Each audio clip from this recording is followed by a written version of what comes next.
So hey, here's what I have to tell you about Brian Burgess. Yeah, the guy can preach. Yeah, the guy's got 20-something years of ministry experience. Yes, he's been a youth pastor for a decade.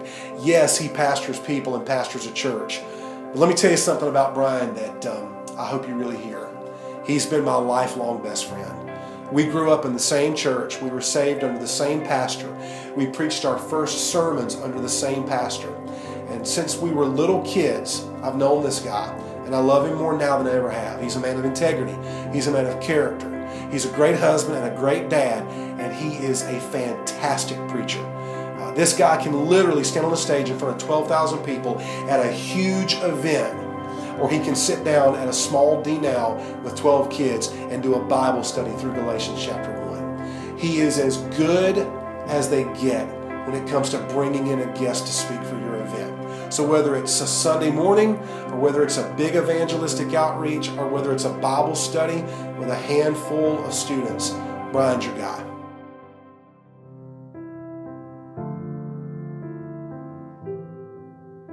My heart, the reason why it's so delicate, the reason why it's so important to God, your heart, the reason why it's so important to God, and it must be guarded, is because your heart is designed to be His throne. Your heart is designed to be His throne where He rules. And He wants you to see Him. He wants you to know Him through His Word so that you can live for Him. So that there's no question, whether it's prom night or whether it's senior week or whether it's beginning season of baseball or we're starting back to school or this is my summer break, there's no question in the life of the young man or young woman who says, He is my Father and He is my Savior, what kind of life I will live because my heart, the place where I make decisions, belongs to Him. And above all else, I will guard it. I won't give it away unless, see students, if you've got a lust problem, you don't have a lust problem, you have a heart problem. You got a cussing problem, you don't have a cussing problem, you have a heart problem.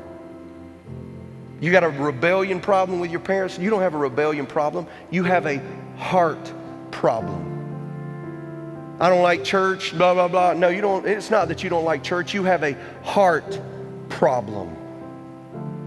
And there's only one cardiologist that can change your heart, and His name is Jesus. Amen. He allowed there to be holes in His hands and holes in His feet to fill every deficit of your heart.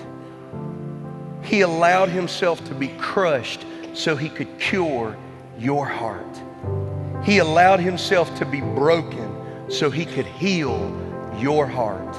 He allowed Himself to be weak so He could make you strong in guarding the place that is His throne room, your heart.